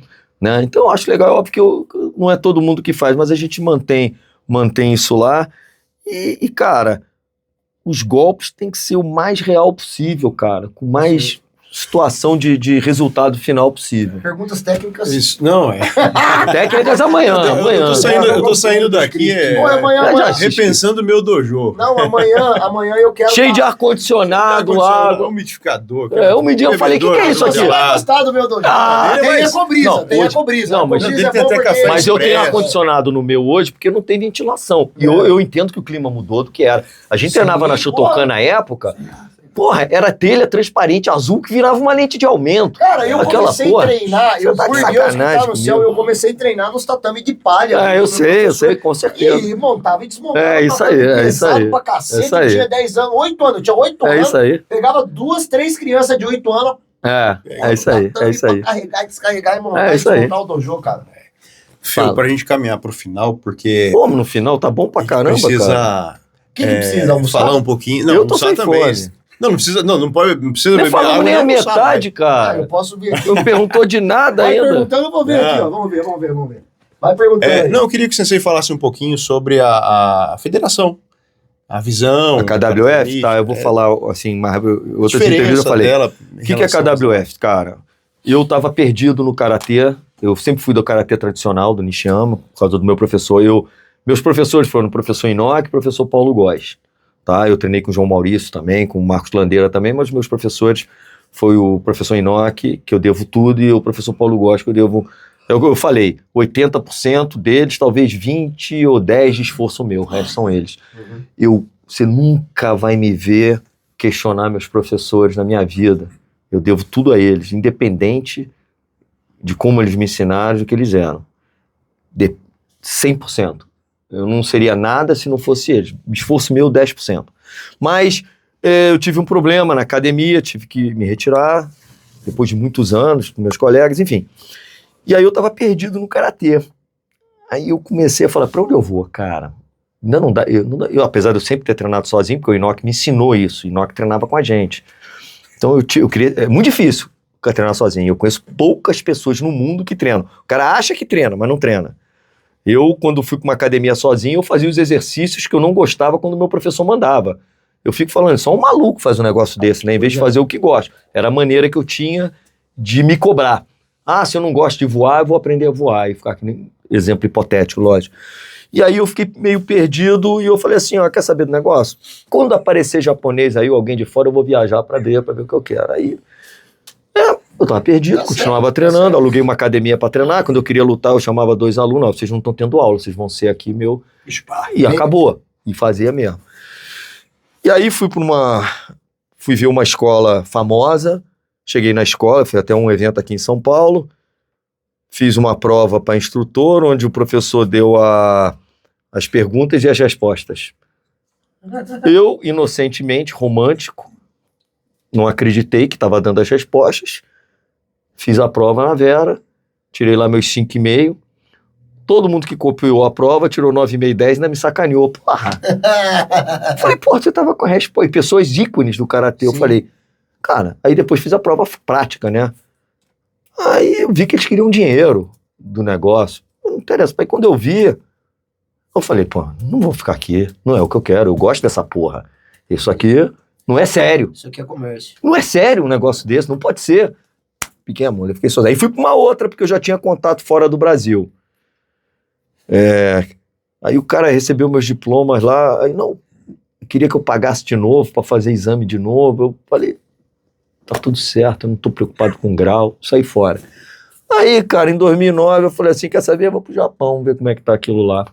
Depois eu fiquei indo aí de 2 em 2 anos, 3, pra treinar, não é turismo, ia lá pra treinar. Sim. E aí eu fui treinar no Ihara, tive que mandar uma carta pra ele antes, o Fernando foi comigo, pra ele autorizar aí. Só um detalhe, Ihara é um dos, pra mim, é o maior nome do karatê mundial. O cara era um fenômeno. Chupando manga. Treinou com o Nakayama. O cara. Era o cara lutando. E é o seguinte, eu tenho um negócio de segurança, era o cara que negociava algumas coisas com a Yakuza pra livrar pra você ter uma ideia. Tem um relato aí que ele brigou com 10 caras da Yakuza no jornal japonês, na rua. Bom, enfim, isso é uma outra história que a gente tem que vir aqui de novo pra gente conversar. Pra gente conversar. Eu não sei detalhe. Tem isso, eu posso te mandar isso escrito. Legal. Que tem a história escrita de um cara que assistiu do lado. Não, mas por cima, assim, não dá pra contar? Ele... Como que chamava? Mikio Ihara. Ele é o dono dessa... Mikio Ihara. Esse é o cara. Dá um corte, a história de Mikio Ihara. Não, aí o que acontece? Eu fui treinar no dojo dele e o Fernando. Cheguei lá, cara, era aquela atmosfera que a gente tava conversando antes, que tinha antigamente. Cheguei lá pra treinar, cara. Ele me recebeu bem, me olhou, me chamava de professor. Fechou primeiro a casa estranhíssima, o lugar do dojo. Fechou a porta, tinha eu, os 2 instrutores, o Isaka, e mais uns 3 pessoas, tudo faixa preta, eu e Fernando. Aí virou e falou assim, ó, o negócio é o seguinte, resumindo, meu karatê não é competitivo, meu karatê é finalização mesmo, e pão, não sei o quê, papapá, e treinar, vamos começar o treino. E treinou junto com a gente, portão fechado, só sai daqui morto. Eu falei, caralho, eu já tinha 47 anos, eu falei, beleza, tô treinando, não sei o quê, e acabou o treino, de repente. E aí, o que aconteceu? Eu treinei de novo. Fiquei amarradão, cara. Falei, é o que eu quero. O cara é o ícone do mundo. Cheguei lá, era o que eu tava. Já tinha visitado outras academias famosas, excelentes, muito mais gente, mas não tinha essa atmosfera, que é o que eu tava procurando. Aí voltei lá, deixei de ir numa outra, que eu fui com um amigo meu europeu que estava envolvido em outra federação. Mas eu fui nas outras, porque eu não era de ninguém, queria conhecer, eu vou treinar com você, vou treinar com ele, vou treinar, enfim. E aí eu chego para treinar de novo no Ihara, aí viro o auxiliar de instrutor para mim, rindo com inglês ruim. Oi, professor Felipe, tudo bem? Isso já aconteceu. Tudo bem? Vem cá, como é que foi o treino lá naquela... Cara, eu fiquei branco. Aí eu falei, porque o japonês não admite isso. Eu falei, não, foi fraco. E a outra que você foi? Aí eu falei, não, essa foi legal, mas não sei o que ele é. Escuta essa, Sérgio. Ele virou pra mim e falou assim, rindo. Olha, que bom. O professor Ihara tá convidando você para amanhã de manhã, vem fazer o treino de Kenshusei. O que é o treino de Kenshusei? É o treino... Aquele que arranca a tua alma. É o treino de instrutor, preparatório para instrutor. Que você entra lá e o cara pega a tua cabeça, fica dando soco até arrancar teu dente e fica se quiser. Ele não tá... É assim, para você virar instrutor. É 2 anos brabo. O que eu pensei? Eu, na hora, fiquei branco. O Fernando olhou, eu falei assim... Morri. Eu fiquei 1 minuto. Sabe quando na tua cabeça passa 50 coisas em 1 minuto? Já deve ter acontecido com todo mundo. Eu falei, cara, na minha cabeça, o cara veio aqui, me tratou bem, olhou meu karatê, viu que eu saí daqui, fui em outras academias, voltei, o cara tá puto comigo. Vai me matar aqui dentro. Mas eu não é japonês. Mas eu não vou perder uma oportunidade dessa, um treino desse, nunca na minha vida, isso na minha cabeça. Aí eu olhei pro Fernando, fiquei preocupado com o Fernando, falei, já tô me porrada pra caralho. Já tinha ombro quebrado, dente. Porra, tá tudo certo. Mas o Fernando, eu fiquei preocupado, mas ele é grandão. Aí eu, não, amanhã eu tô aí, 10h30, tô aí, não sei o quê. Fomos embora mudo. Aí no hotel eu falei, caralho, Fernando, tamo fudido, cara. Os caras vão quebrar a gente, cara. Esquece. Vai ser um treino. Tem 10 horas da manhã, 10h10, estamos entrando na academia deles, Yahari, os caras de kimono. Professor Felipe. Change! Que ouço. Troquei, aquecemos 10 minutos. Ele pegou garrote de bicicleta, que era o que a gente treinava na década de 80, botou o treino, foi todo com garrote de bicicleta, cascudo, frente a frente. Depois eu acertei a boca do japonês 2 vezes, ele ficou quietinho, porque o japonês tem isso. Eles viram que eu era antigo, que eu tinha treinado lá, eles respeitam a garotada nova. Eles têm um respeito, falam, pô, você é isso? Isso é bacana. O brasileiro é mais escroto, né? Mas isso é bacana. E o que aconteceu na realidade, depois que acabou? Aí ele chamou a gente pra festa, me chamou, aí eu me federei lá. O que aconteceu? Saímos do treino, eu levei uns socos de Errara na barriga, o outro levou na cara, o garoto ficava em pé. Um treino de 2 horas, puxado. O terrorismo era pior do que acontecia, né? O que tinha antes. Na realidade, foi um inglês que estava lá, que eu contei pra ele que a gente tinha ido, ele contou pros caras, e foi o contrário. Eles falaram assim, pô, ele foi nos outros lugares e preferiu vir pra gente. E me abraçou. Legal. E me abraçou. E aí eu fui o Fernando primeiro a ser filiado. E aí me filiei. Aí eu fui pra Dinagar, com o Caminhão, fazer exame lá. E aí eu trouxe ele no Brasil. Mundial, né? Fui, mas aí foi sorte. Essa história. Fala que foi sorte. Foi sorte. Essa história. E aí eu me federei na KWF, só acelerando aqui. Voltei pra cá, e virei pros meus alunos e falei, vou fazer isso, o lugar é o lugar que a gente tem que estar. E não sei o que, aí a gente se filiou, a galera se filiou ali, 30 pessoas, 40 na época, né? E aí eu fui pra Dinamarca, aí não, eu trouxe Yahara pra cá, fiz um seminário com ele gigante, paguei, era uma responsabilidade, uma grana preta na época, $20 mil, sei lá. E ele virou pra mim na minha casa e falou, cara, eu queria que você fosse pra Dinamarca, participar do congresso lá. Eu falei, não, lógico que eu vou, não sei o quê, papá tinha um campeonato mundial, e tinha o congresso lá. Aí eu fui, fiz exame lá na mesa, aí ele me ofereceu lá a representação no Brasil. Me chamou numa reunião, falei, não, antes ele tinha me perguntado, como é que você treina karatê? Eu falei assim, o meu Kizamizuki, que é o jab, é pra derrubar, não é pra... Aí ele fez assim, isso aqui é o meu karatê. Aí é o que eu falei pra ele, mas era isso que a gente fala, você sabe que eu falo isso. E aí ele virou pra mim e falou assim, olha, você quer ficar meu representante no Brasil? Aí eu falei, pô, eu não vivo de karatê. O karatê eu gosto, né? Não, mas pô, você é um cara, não sei o quê. E aí eu topei esse desafio. Aí trouxe a Karatê no Meet pro Brasil, né? E como ela se desenvolveu? Você acha que foi fazendo um campeonato? Mano, o que tem de órfão de karatê foi sacaneado no Brasil, não sei se no jiu-jitsu tem isso, por causa das federações. Tem. Absurdo. Eu comecei lógico, ele virou pra mim e falou, o que você precisa? Eu falei, eu vou ser massacrado pelos meus colegas de outra federação. E fui sacaneado, massacrado. Esse cara não tem nível pra isso. Enfim, boicotado em vários momentos, em eventos, até hoje. E aí ele virou pra mim, o que você precisa? Eu falei, cara, eu preciso... Não assim que eu falei, lógico. Eu falei, olha, preciso de 100% de apoio. Aí ele falou assim, você tem 100%, I will support you 100%. Eu vou... E aí, eu comecei a fazer um trabalho como? Você mora em Campinas, tá sozinho no Karatê, me conheceu, foi lá treinar comigo. Pô, vamos fazer um curso aí. O Karatê da KWF cresceu, não foi o campeonato, fui eu sozinho dando curso, de graça muitas vezes. chegando assim, te ensinando, eu falei, eu penso assim. Você fala, porra, legal. E dando autonomia para os professores crescerem. Se você é meu professor, eu quero que você cresça, quero que o teu dojo cresça, quero que você tenha autonomia, não precisa de mim assim, assado. E hoje é o que tem mais no mundo. Eu não quero nem mais que cresça, tá dando trabalho, isso pra caramba pra mim. Então cresceu assim, vindo aqui, eu falei pra você, convida todo mundo. Esse curso amanhã, pena que teve esse feriado, essas coisas todas. Não é pra mim, é pra você ficar em evidência. Eu não quero estar em evidência. É pra você falar, pô, esse cara tá apoiando, o karatê é legal, é o que a gente tá procurando. E se você amanhã tem um dojo, você tem que dar apoio pro cara. Com certeza. E o que acontece com as outras federações? Você se forma em instrutor, não pode dar aula. Você se forma em examinador, não pode fazer exame, tem que me chamar para me pagar.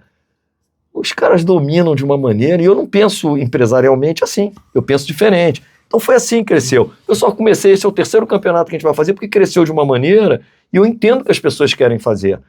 Mas hoje a regra do campeonato é o que eu acho mais correta. Aí eu fico brincando, já que eu mando, eu posso fazer o certo. Aí eu montei a KWF, evitando os problemas políticos que as outras tinham. Tudo que estava errado, eu podia acertar, porque eu determino. Então hoje nós temos uma posição internacionalmente no Japão muito grande, por causa do trabalho que eu fiz. Mas, consequência, se eu esbarrei com coisa ruim, eu esbarro, né? Não, isso aí existe, e posso te falar em muitas artes marciais. Graças a Deus, o jiu-jitsu, ele é um pouco mais liberal em relação a isso aí.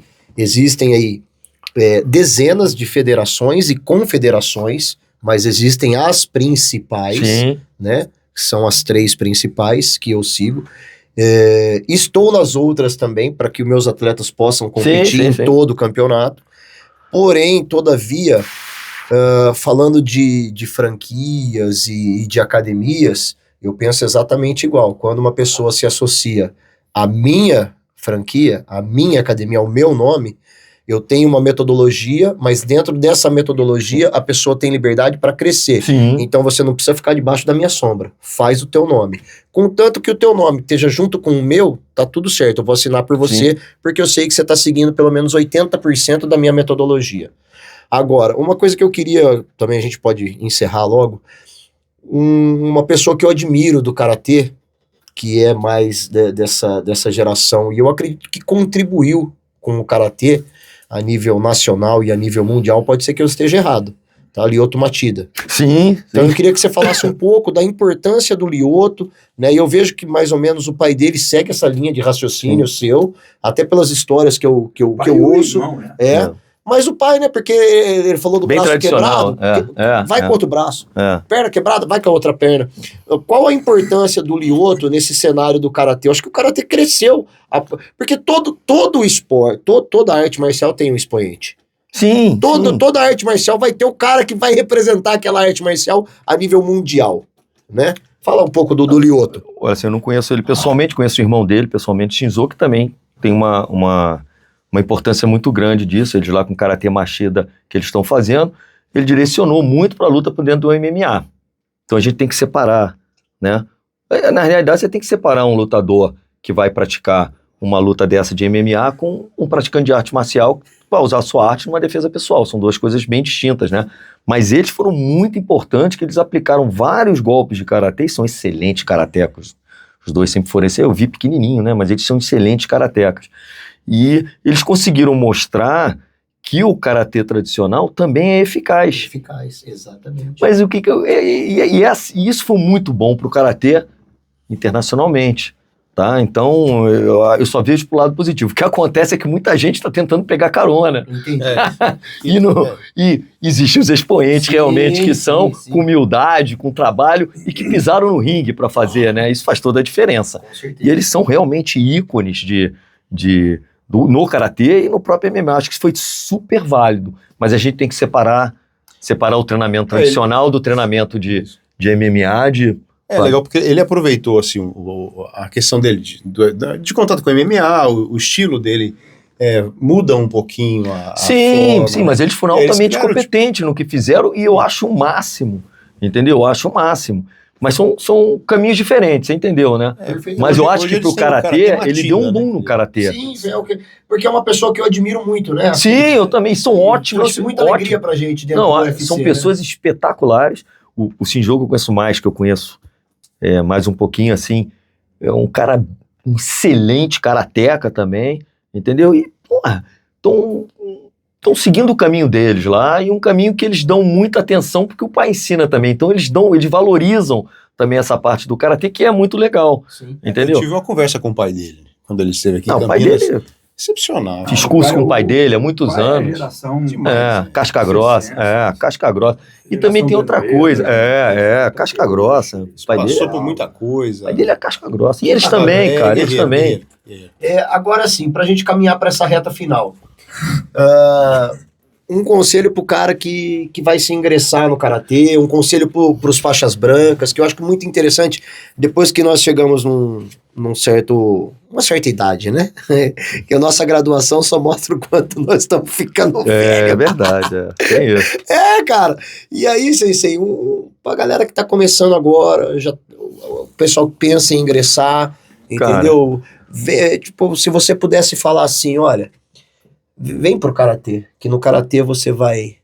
E aí depois um pouco sobre a resiliência, pro cara que pensa em parar. Eu acho importante a gente deixar esse recado aí pra essa geração. Primeiro, para quem pensa em parar, a gente passa um momento na vida da gente, seja no trabalho, eu levo muito o que eu aprendi na arte marcial no meu trabalho, nessa parte sistemática toda, tudo. Todo ser humano passa uma época difícil, cara, onde às vezes você quer largar tudo na vida. E é nessa hora que você tem que enfrentar esse desafio e seguir em frente. Porque é aí que você consegue derrotar essa parte que você tá mal. Isso vale pra vida, não é só pra arte. Então, vamos falar do karatê, não deixa de treinar. Insiste que você vai passar dessa fase e vai ter dias bons no dojo. E você passando dessa fase, você supera tudo na vida. Então tem que ter insistência pra treinar. Tem que ter insistência. Não desiste, né? Porque senão você vai desistir em tudo na vida. E a vida, cara, às vezes não te dá a segunda chance, né? E pro cara que pensa em entrar agora, buscar uma academia, como identificar uma academia? Como identificar eu vou falar, academia? porque hoje você tava falando do negócio, eu tava falando da KWF no karatê, eu não sei se é a diferença, mas hoje o karatê tá tão diferente as coisas, que eu seguir a tua metodologia é um must, você tem que seguir, né? Apesar de você dar liberdade mais dentro. Porque o karatê, assim, tá uma bagunça. Você vê coisas horrorosas, e vê mesmo. E aí a imagem fica horrorosa, né? Só pro pessoal do jiu-jitsu aí, do judô, entender que não é particularidade nossa, tá? Ainda bem que eu tô escutando isso. Não é uma particularidade, não é só Você nós. sabe por quê? Porque hoje... o karatê esportivo, no nosso caso não tem divisão em peso, mas quando dividiu, hoje tem mais campeão do que praticante de karatê. Então hoje o cara pega a faixa preta, é campeão, vai dar aula. E o cara não tem nem base para dar aula. E aí vai pro... É importante não dá aula do tradicional. Do camarada que vai pro campeonato, chega lá, ele tem só 3 competidores, ele tirou 3º lugar. E aí ele foi 3º lugar no Mundial. No jiu-jitsu e no judô não existe isso por enquanto, né? Na minha época, agora, hoje... Mas no jiu-jitsu, hoje o cara é campeão mundial sem ter ninguém na chave. Porque são 10 campeonatos mundial no ano. Mas não pode. Você sabe... O cara é campeão mundial aqui em São Paulo, o cara é campeão mundial. Eu não vou lutar, eu não vou me expor a isso, cara. Eu vou ser campeão. Mas você sabe o que é isso? Você sabe o que é isso? Ele precisa do dinheiro da inscrição. E aí o torneio, o campeonato fica feio. Aí eu liguei pro cara do campeonato e falei assim, vem cá, olha só, já tô avisando ele, não, você fica calmo. Nossa categoria é de 18 a 49 anos e de 50 a 502. Eu falei, então tá bom. Se tiver 3 na categoria... Eu luto. Se tiver eu, não vou. Não é lógico. Mas aí é o seguinte, você não pode se valorizar se perder. Se ganhar, você lutou, tá tudo certo. E as redes sociais hoje tá um perigo. O cara põe lá, campeão... não sei o que, aí quando você vai ver, o cara nem lutou, cara. Só tinha ele na chave. E o cara, é por isso que eu falo, o cara quer a medalha. Então isso é ruim. Agora, a fase, voltando, porque é tanta coisa que a gente tem que falar, esse negócio de escolher academia de karatê, tem que tomar muito cuidado. Deixa eu te explicar por quê. Quem treina karatê tradicional, ele vai fazer o Kihon, o Kata, o Kumite, que se divide em Sambon Kumite, o Gohon Kumite, Juipon Kumite, Jugumite, seja lá o que for, né? Você tem isso. Esse é o pacote de quem treina karatê. Se você entrar numa academia, não, e de kimono, e branco, tá? Tô dizendo e branco, karatê treina de kimono branco. Não, porque hoje o pessoal treina de camisa, não tem protetor nenhum também, é mão livre. Isso é importante. Só que hoje tem que tomar muito cuidado porque tem muito professor. E pouco nível de instrução. Eu entendo que criança não consiga ver. Eu olho o professor, se ele sabe fazer um movimento. Hoje você tem o YouTube para ir lá e ver se o cara é o que você acha que é. Olha de onde ele veio. Você tem história, você tem o teu histórico. Porra, olha a maneira que ele dá aula, né, como ele está passando para os alunos. Agora, o aluno mais velho, que treina com um cara que é picareta, isso aí não tem como aceitar um negócio desse. Você sabe se o cara sabe. Você não sabe só por conta de um diploma, só por Exatamente. conta de... Sabe o que acontece? Eu, por exemplo, eu já escutei uma vez de uma pessoa falar assim, você está treinando no Felipe? Você ainda é marrom? Se estivesse comigo, você já estava na preta. Então, isso é história verídica. Então, assim, o mercado é covarde. Cuidado com os fakes que são anunciados. Né? Você deve ter isso. Vê o pedigree, quem é o cara. Chega lá, um professor que não tem nem... Até a maneira de falar para passar para os alunos é ruim, de repente não é o que encaixa.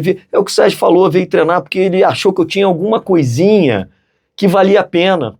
Não é verdade. Não, alguma coisinha, não, muita coisa. Não, é para você entender o que eu tô falando. Não achei. Eu fui treinar contigo, eu vou contar a história aqui. Um colega meu que treinou comigo... É muita honra para mim que você tá falando, hein? É verdade. Takeuchi foi considerado um dos 4 maiores karatecas do mundo, na época do Nakayama, e era um karatê muito forte que a gente treinava lá. E eu me mudei para São Paulo, tem 35 anos. Um dia o Gustavo me liga e fala, porra, Sérgio, tem que vir no Rio, vou te levar para treinar com o Felipe Martins. Eu falei, porra, quem é o Felipe Martins? Não, ele treinou com o Inoki, cara, mas tu vai ver, ele tem o cacuete do Takeuchi, cara. O treino dele é igual ao do Takeuchi, cara. Aí eu falei, porra, quero ver isso, né? O Takeuchi era um japonês baixinho, desse tamaninho, forte pra burro, tinha uma canela, uma panturrilha, um antebraço de concreto, uma velocidade, um absurdo, levantava o pé na tua cabeça a 5 centímetros de você, de distância. Então, assim, era um monstro, né, de karatê. E eu fui. Cheguei para treinar com o Felipe, fiquei impressionado, porque o Felipe é magrinho, um soco com uma potência que eu nunca conheci numa pessoa do porte dele, e um karatê uma técnica igual do Takeuchi. Eu falei, porra, Gustavo, como é que você encontrou esse cara? E aí comecei a treinar com o Felipe. Passou um tempo, o irmão dele que levou ele para treinar, que se formou em Vassouras, em medicina, olhou para minha cara e falou assim, Sérgio, você não treinou em Vassouras com um boliviano? Eu falei, eu treinei com o Vicente. Ele eu lembro de você, porque eu era cabeludo, cabelo lourinho, hoje eu sou careca, né? Aí eu descobri que nós nos conhecemos, ele era faixa roxa e eu era faixa marrom em 1982, em fevereiro de 82, porque eu me graduei em faixa preta em novembro de 82. E eu fui a última turma de faixa preta do Takeuchi, depois ele voltou pro Japão. E aí eu fui treinar com o Felipe, aí o Felipe já era 6º dan, quando eu fui treinar com ele, hoje ele é 7º dan. E é uma honra treinar com ele. Porque honra é escutar o que você está falando. Aprendi com ele. O meu soco, que eu sempre achei que era um soco forte, ficou muito mais forte depois que eu aprendi com ele. Que o Takeuchi, quando falava para mim, relaxa, relaxa, relaxa, na verdade ele queria que eu avançasse com a escápula e eu não sabia disso. E ele falou, porra, Sérgio, esses japoneses nunca ensinaram pra gente isso, mas experimenta, leva a escápula. Aí eu falei, puta que pariu. Com 60 anos de idade quase. Não, o mais legal é que o meu soco. Eu fico muito honrado, porque a gente acabou de ficar amigo, mas em 82, eu não me lembro. Em 82, eu lá fazendo, eu era roxo, meu irmão marrom já, e ele dava aula numa comunidade ali, fazendo um exame que não podia ser feito, na realidade. Aí esse cara apareceu lá de marrom, e, pô, um karatê bom, eu falava pro meu irmão, pô, cara forte, karatê, quem é esse cara, meu irmão? A gente conversando, pô, em Vassouras, o cara vai aparecer em Vassouras. Cara. E aí ele fez o exame lá com a gente. Pô, pois é, o mundo não é muito pequeno. E aí o cara... Pegou a espada de samurai. Aí o Romeu, não, calma aí. O Romeu chegou e falou assim: não, vou levar um mestre de karatê, que pô, o cara aí, não sei o que. Cara, o cara chegou em casa, temos amigos em comum. Pô. Exatamente. Pô, conhece o Robertão, cara. Ei, caraca. Cara, o mundo é muito pequeno. Não, o mundo é pequeno. A arte marcial... Ela é pequena, Eram porque todo mundo se Não, a conhece. gente só descobriu que era ele. poucos que faziam isso. No jiu-jitsu... Lembra de eu tirar uma foto do Sérgio, Agora eu fiquei quando ele estiver falando, calma, quando ele estiver falando, eu coloco Isso aí, bate. Quando eu estava fazendo karatê, a gente começa... Eu treinei jiu-jitsu, treinei com jiu-jitsu com o House Gracie. Eu fiquei no karatê mais do que no jiu-jitsu, porque em 2010 eu arrebentei a coluna, a lombar, treinando jiu-jitsu. E aí falei, não dá mais pra mim, com 50 anos de idade, Sim. parei com jiu-jitsu, né? Mas grandes amigos do jiu-jitsu, né? O Peixotinho, os irmãos dele, Marco Aurélio. Pô, sabe? Agora, naquela época, era uma comunidade pequena. Quem fazia arte marcial, e só Todo mundo se fazia... conhecia. E só fazia quem era casca grossa. Quem queria fazer, porque gostava, ia até o fim. Hoje é todo mundo faixa coral com não sei quantos graus, com não sei o quê. Todo mundo vovô, mas todo mundo... Continua casca grossa. Vou te contar uma história. Você tá falando de casca grossa e tal, e o podcast é da gente aqui. Eu vou te contar uma história. Quando eu saí da minha antiga equipe, né? Eu já dava aula aqui na Matriz, em São Paulo, faixa preta. Eu saí, e quando eu cheguei pro Malibu, falei assim, Malibu, eu tô saindo da equipe que eu tô, e eu não queria andar sozinho. Eu tô vendo que você é faixa coral... Eu quero um suporte, eu quero abrir minha equipe, quero que você assine junto comigo, né? E na época eu ainda era faixa preta com aparador. Eu já tinha um grau. Faixa preta, 1º grau. De jiu-jitsu. O Malibu falou, Magrinho, qual foi? Por que tu tá nessa? Vem cá pro Rio aqui, eu quero te conhecer pessoalmente. Cara, quando eu cheguei pro Rio, cara, ele tá aqui, ó, conheci no YouTube, diz que é faixa preta, ele fez isso comigo. Diz que é faixa preta e veio fazer um treino aqui. E colocou eu com os pretas dele lá, cara. É isso aí. Pô, mas eu tô falando de coisa... Ele poderia simplesmente ter me abraçado e ter assinado, porque eu já era famoso. Eu já tinha... Não, ele poderia surfar na minha prancha, na minha onda. Sim. E ele colocou eu pra lutar com os caras lá. Terminou, ele falou assim, porra, agora nós estamos juntos, ó, Magrinho é problema, hein, cara, Magrinho. Então isso que o Sérgio falou de você, te capacitando, é lógico que você, Sensei, sabe quem você é. Nada. Pô, Quando a gente sabe, não, sem falsa humildade. Não, eu gosto de treinar, mas eu sempre soube quem eu sou. Pô, eu fiquei 10 anos sem competir, eu fui sair na porrada com um cara campeão mundial, fiz 9 minutos de luta com ele, perdi. Isso aí. Eu perdi, mas o cara quer revanche. O cara que eu perdi, ele quer revanche. Então é assim, eu vendi caro, eu caio atirando. Né? Isso é igual índio, né? Eu caio, eu vou cair atirando. Cai lutando. Mas o mais engraçado é que a gente só se tocou disso 2 anos depois, né? Você treinando lá 3, né? Que a gente trocou a ideia. Eu falei, pô, você era aquele lourinho que foi lá? Bem depois, mais do que isso. Foi isso? Muito legal. Comecei a treinar lá antes da pandemia. É verdade. Não, e Isso quando vem alguém bom de fora pra gente, que é o meu caso, às vezes vem aluno já de faixa marrom. Não, e quem conviveu com ele... O cara veio de outra academia boa e vem pra mim e falou, sua academia é melhor. Quem conviveu com ele, que eu não convivia nessa época, disse que era o melhor faixa marrom que existia no Rio de Janeiro. Todo mundo me fala isso dele. Que legal. Eu vi pouco, mas eu imagino, entendeu? Não, eu hoje, com E na época... 55 anos, não sou nem 20%. Tá treinando todo dia, cara. Nossa ladeira Quer bater nos garotos da academia, eu não posso deixar. Quer bater nos garotos da academia nova, eu não posso deixar. Pior que assim, a cabeça funciona, mas o cérebro não acompanha. A minha maluquice não é essa. A minha loucura não é essa, não. A minha loucura é a seguinte. Não deixa gravar isso não, vai acabar com o podcast. Não, fala aí. Fala, meu garoto. Um garoto que treinava lá, que treina lá, aliás, 2 garotos. Não, né? parou. Um parou, o outro não. Um dia eu chego na academia e o Felipe fala assim, porra, tem que dar uns conselhos pra esse menino, a mãe dele veio falar comigo aqui, ele bateu num garoto no colégio. Corta essa porra. Hein? Aí o Felipe falou isso pra mim, tá bom. Aí Não mandei conselho nenhum. Aí- Eu falei o que aconteceu e o Não, falei. o Felipe falou isso pra Ele mim. tomou a frente. Não, mais velho, mais Não, velho, o Felipe mais falou, antigo. vamos vir pra cá, eu tenho que falar pra ele que não pode fazer isso e tal. Ele falou tudo isso pra mim. Tá Mas bom, não pedi deixei conselho quieto. nenhum Não, pra não você, que eu pediu, sei não. pra quem eu peço Não conselho. pediu nada. Aí eu peguei, a gente treinou, chegou no fim do treino, eu li pro garoto e falei assim, vem cá, o que aconteceu, hein? Aí o garoto falou assim, não,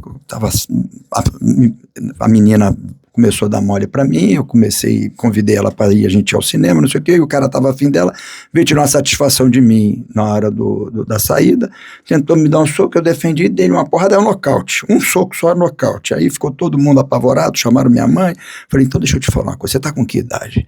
Falei assim, tô com 14. Então essa é a hora de você testar a eficácia do seu karatê.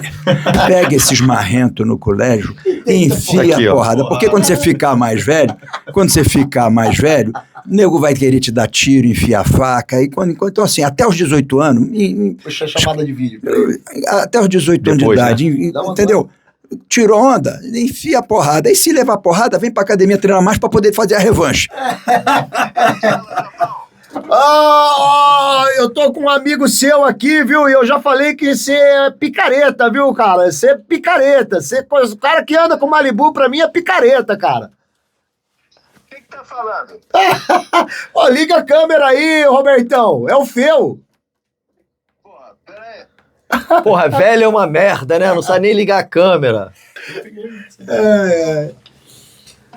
Viu? Eu ligo essa merda aqui. Ah, tá que pariu. Porra, vai voltar, vai lá. Viu? Daqui a pouco a gente te liga. Nós estamos no podcast aqui, Robertão. Você vai ser o próximo. Quando tu vier com o Malibu pra cá, aqui, olha.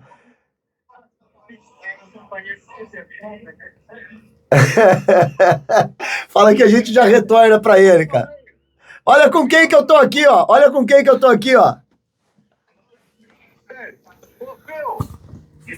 Ô, Phil! O Felipe é amigo meu de infância, porra! Ele tá aqui em casa, Robertão, no podcast. Manda um abraço pra galera que tá assistindo aí. Hein? Manda um abraço pra galera. Aqui só tem cara de moto e bêbado. Depois a gente te liga. É isso aí. Ó, eu quero deixar aqui meu muito obrigado ao Sérgio, ao Romeu. O microfone é teu para você encerrar a nossa entrevista. Beleza. E o Romeu também, quiser fazer mais alguma pergunta final, fica à vontade. Você quer mais alguma pergunta Não, final? eu acho que eu tenho muito que agradecer ao Sensei e a oportunidade, né, de a gente tá aqui batendo esse papo, Sérgio. E o tempo é pequeno, né, para tantas coisas, a gente poderia passar horas. Pô, tá aqui tão bom conversando, aqui né, que eu vou cara? cancelar o seminário e a gente cancelar fica e aqui ficar batendo batendo papo, papo. cara. Porra. Só que podemos beber água aqui. Aqui pode. Tem a garrafinha Então. de 600, Mas ele mostrou que realmente ele não Isso aí. durante a pancadaria Não bebeu ele água. Não bebeu água. E eu velho. achando que eu O tava Paulo tomando a comendo água dele aqui. na caneca, eu fiquei pensando. putz, Não, eu tô queria bebendo agradecer, assim, a primeira vez que eu participo, Phil. Primeiro, adorei o estúdio. Pô, a recepção, cara, você é um cara das antigas e, assim, um cara muito bacana. A gente tá se conhecendo, tomara que a gente se aproxime mais aí. Nossa. Agradecer o Sérgio aí. O Sérgio ficou um amigaço nosso aí, pelas palavras também, que ele coloca um pouquinho de exagero, né, cara? Entendeu? Mas ele agradecer.